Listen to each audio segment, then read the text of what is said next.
자기 우상화의 유혹, self exaltation. 구약성경 민수기 20장 1절에서 13절의 말씀입니다. 과거의 실수를 기억하지 않는 사람은 동일한 실수를 반복한다는 옛말이 있습니다. 이것을 좀 더 유식하게 이렇게 표현할 수가 있습니다. 우리가 역사를 통해서 한 가지 배운 것이 있는데 그것은 우리는 역사로부터 아무것도 배우지 못한다는 것이다. The only thing we learn from history is that we learn nothing from history. 철학자 헤겔의 말입니다. 오늘 성경 본문에 나오는 이스라엘 백성들의 모습에서 우리는 유사한 것을 보게 됩니다. 본문 20장 23절 24절에서 모세의 형인 아론이 호르산에서 사망하게 되는데 이것으로 추측해 보면 오늘 본문 사건은 40년간 광야 생활의 거의 끝부분에 발생한 것으로 생각됩니다. 민수기 뒷부분에서 아론의 죽음을 이렇게 묘사합니다. 이스라엘 자손이 애굽 땅에서 나온 지 40년째 5월 초하루에 제사장 아론이 여호와의 명령으로 호르산에 올라가 거기서 죽었으니 아론이 호르산에서 죽던 때의 나이는 123세였더라. 33장이 나오죠.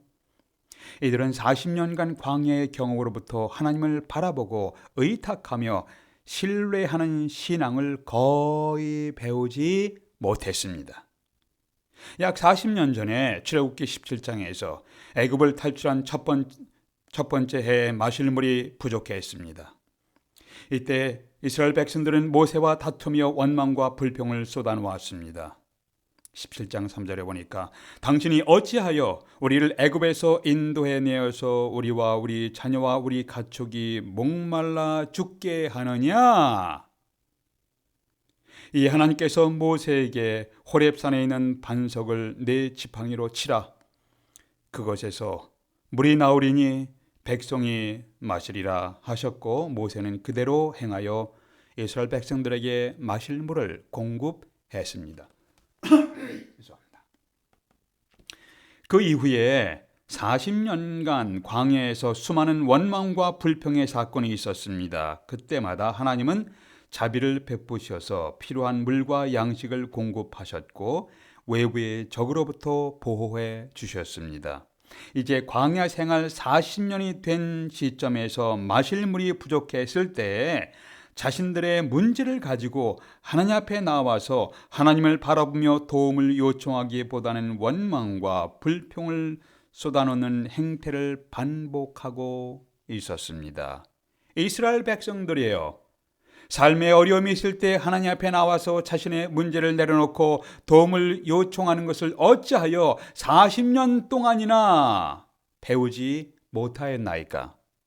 40년의 수많은 사건과 사고를 통해서 하나님의 공급하심, 하나님의 보호하심, 하나님의 인도하심을 경험하고도 어찌하여 하나님을 신뢰하는 것을 배우지 못하셨습니까? 오늘날 우리들은 어떠합니까?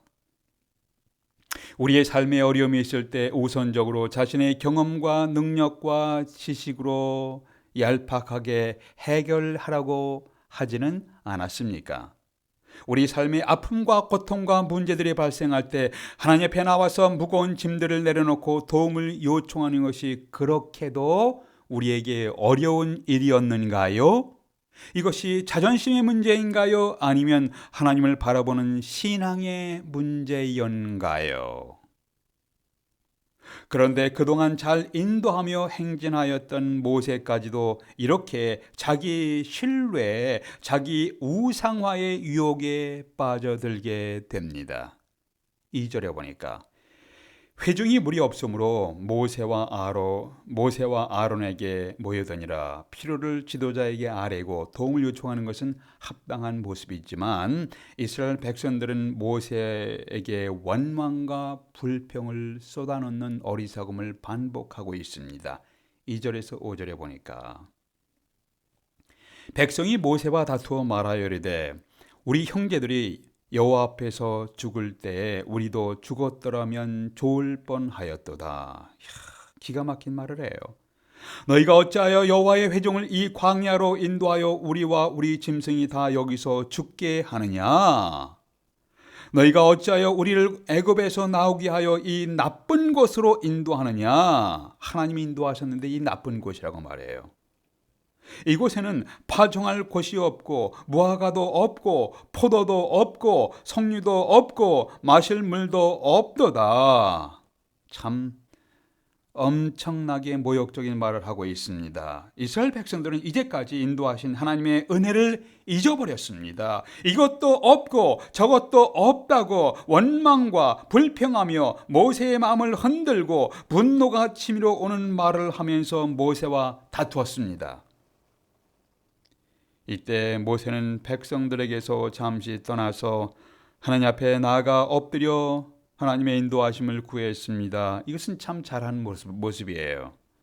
하나님께서 모세에게 이렇게 응답하셨습니다. 8절에 보니까 지팡이를 가지고 내 형 아론과 함께 회중을 모으고 그들의 목전에서 너희는 반석에게 명령하여 물을 내라. 반석에게 명령해서 물을 내라 하라. 내가 그 반석이 물을 내게 하여 회중과 그 짐승에게 마시게 할지니라. 이 말씀에서 주목할 것은 하나님께서 모세에게 반석에게 물을 내라고 명령하라. Speak to that rock. 바로 그 반석에게 명령하라. Speak to that rock 이라고 말씀하셨습니다. 그런데 모세가 어떻게 했습니까? 11절에 보니까 모세가 그의 손을 들어 그 지팡이로 반석을 2번 치니 물이 많이 쏟아나오므로 회중과 그들의 짐승이 마시니라. 하나님께서 모세에게 반석에게 명령하여 물을 내라고 하셨는데 모세는 화가 나서 그의 지팡이로 반석을 2번씩이나 내리쳤습니다. 이것은 분명한 하나님의 명령에 모세는 분명하게 하나님을 거역하는 모습입니다. 그 결과가 어땠을까요? 12절에서 하나님이 이렇게 말씀하십니다. 너희는 이 회중을 내가 그들에게 준 땅으로 인도하여 드리지 못하리라. 바로 눈앞에서 들어갈 약속의 땅이 있는데 모세는 그 땅에 들어가지 못하는 아픔을 경험하게 됩니다.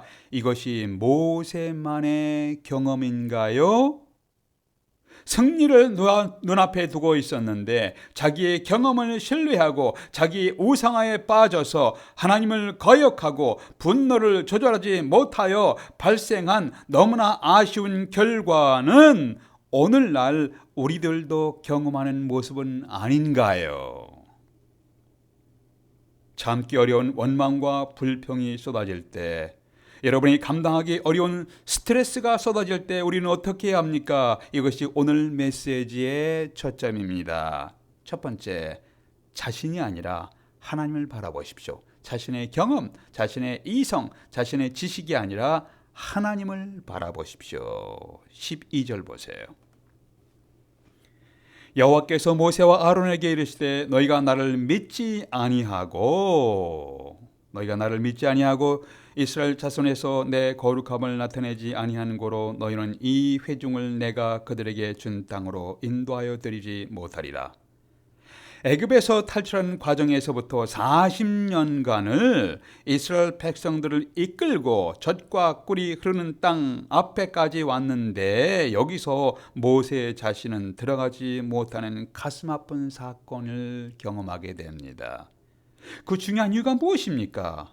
너희가 나를 믿지 아니한 고로 because you did not trust in me enough. 너희가 나를 믿지 아니하는 거로 because you did not trust in me enough 라는 문구를 주의 있게 살펴야 합니다. 어떠했길래 오늘 사건을 처리하는 데 있어서 모세가 하나님을 온전히 믿지 아니하였다는 말씀이 나오는가요? 10절 11절에 보니까 모세와 아론이 회중을 그 반석 앞에 모으고 모세가 그들에게 이르되 반역한 너희여 들으라. 우리가 너희를 위하여 이 반석에서 물을 내랴 하고 모세는 그의 손을 들어서 그의 지팡이로 반석을 2번 치니 여기서 누가 물을 낸다고 했습니까? 우리 즉 모세와 아론을 의미합니다. 과거에 르비딤에서 첫 번째 해일 때 르비딤에서 하나님은 모세에게 지팡이로 반석을 쳐서 물을 나오게 하셨습니다. 그것은 모세가 물을 내는 것이 아니라 하나님이 물을 나오게 하신 겁니다. 이번에 모세가 내가 물을 낸다라고 소리친 것은 큰 착각입니다. 모세는 자기의 경험을 신뢰하고 자기 우상화에 빠져서 내가 물을 낸다라고 외쳤습니다. 이러한 외침과 함께 지팡이로 반석을 2번이나 내리쳤습니다. 과거에 르비딤에서 반석이 물을 내준 것은 전적으로 하나님의 도움이었던 것을 모세가 잊어버린 모습이에요. 하나님께서 물이 필요한 백성들을 불쌍히 여겨서 반석에서 물을 나오게 하셨지만 모세의 행동은 하나님을 바라보며 하나님을 전적으로 의지하는 모습이 아니었습니다. 하나님은 모세에게 반석에게 물을 내라고 명령을 하라고 하셨지 반석을 내리치라고 하시지 않으셨습니다. 그런데 모세는 하나님의 명령을 거부하고 화가 나니까 지팡이로 반석을 2번씩이나 내리쳤습니다. 모세가 내가 물을 낸다라는 외침도 하나님을 바라보며 의지하는 언어가 아니었고, 지팡이로 반석을 2번씩이나 내리친 것도 하나님을 바라보며 순종하는 행동이 아니었습니다. 말과 행동에서 모세는 하나님을 바라본 것이 아니라 자기 자신을 내세운 것입니다. 과거의 경험에 비추어 자신의 힘과 자신의 경험을 의지하는 자기 우상화에 빠지는 모습입니다.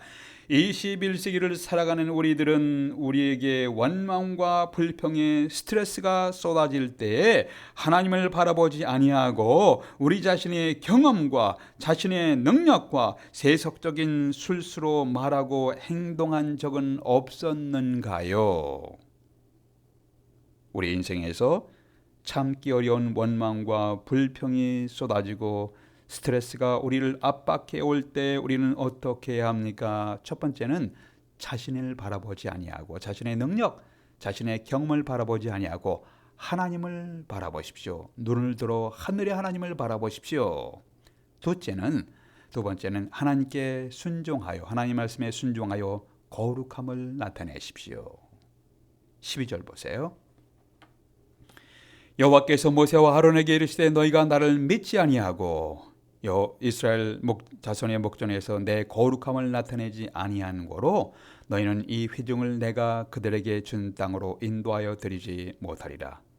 모세가 하나님이 약속하신 가나안 땅에 들어가지 못한 또 다른 중요한 원인은 이스라엘 백성들 앞에서 하나님의 명령에 순종하지 아니하고 그로 인해서 하나님의 거룩함을 나타내지 아니하였기 때문이었습니다. 지도자인 모세는 하나님께 순종을 거부하고 거룩함을 나타내지 못하는 모습을 이스라엘 백성들이 보면서 무엇을 배울 수 있을까요? 백성들은 지도자의 말과 행동을 주의 깊게 바라보면서 배워가고 있습니다. 그래서 지도자는 모든 면에서 완전한 사람이 되는 것이 아니라 신실한 하나님의 사람으로서의 모본이 되는 것이 중요합니다. 크리스찬 지도자는 모든 면에서 뛰어난 사람, 모든 면에서 허물이 없는 사람이 되는 것이 아니라 사실 허물이 없는 사람이 어디 있어요? 이 땅에서요. 이 땅에서 완전한 사람, 뛰어난 사람, 허물이 없는 사람이 되는 것이 아니라 하나님 앞에서 신실한 하나님의 사람으로서의 모본이 되는 것, 하나님과 사람들 앞에서 신실한 하나님의 사람으로서의 모본적인 삶을 사는 것이 중요합니다. 자식은 부모 앞에서 배우는 것이 아니라 부모의 뒷모습에서 배운다라는 말씀이 있습니다. 부모님의 일생에서 때로는 실수도 하고 부모님들도 많은 허물이 있지만 자녀들은 부모님의 신실하게 일관성 있는 신앙생활의 모본을 보고 배웁니다. 신실하게 일관성 있는 신앙생활, faithful and consistent, 신실하게 일관성 있는 신앙생활의 모본을 보고 배웁니다.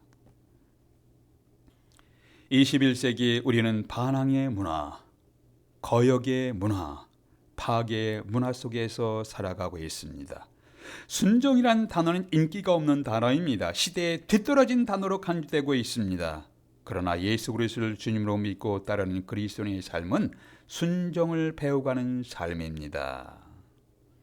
예수님에 대해서 히브리서 기자는 이렇게 묘사했습니다. 그가 예수께서 아들이시면서도 하나님의 아들이시면서도 받으신 고난으로 순종함을 배워서 온전하게 되셨은즉 히브리서 5장 8절 9절이에요. 주님은 고난 속에서 순종을 배워 가셨습니다. 사도 바울은 빌립보서에서 예수님에 대해서 이렇게 묘사했습니다. 빌립보서 2장 8절에서 사람의 모양으로 나타나사, 예수께서 사람의 모양으로 나타나사 자기를 낮추시고 죽기까지 복종하셨으니 곧 십자가에 죽으심이라. 예수님은 하늘 아버지의 뜻에 죽기까지 복종하셨습니다. 주님은 내 뜻대로 마옵시고 아버지의 뜻대로 하옵소서라고 기도하셨습니다. 오늘날 우리는 거역의 문화, 반항의 문화, 파괴의 문화 속에 살고 있지만 이러한 파괴의 문화를 따르지 아니하고 하나님을 거스리는 문화를 따르지 아니하고 하나님의 진리에 순종하는 것을 배워가는 과정에 있습니다. 부모님들은 진리에 순종하는 것을 자녀들과 가족들에게 모범으로 example로 남길 수 있도록 기도하십시오. 13절에서 이스라엘 자손이 여호와와 다투었으므로 이를 무리바 무리라 하니라. 무리바 곧 다툼이란 의미로 이름을 붙여줬습니다. 다툼, 무리바. 여러분, 하나님과 다투지 마십시오. 성질 난다고, 내 마음에 안 든다고 하나님과 다투면 인생이 괴롭게 됩니다. 자신과 자신의 가족은 큰 손해를 보게 될 것입니다. 이것이 무리바 사건을 통해서 우리에게 주시는 교훈입니다. 기도하시겠습니다.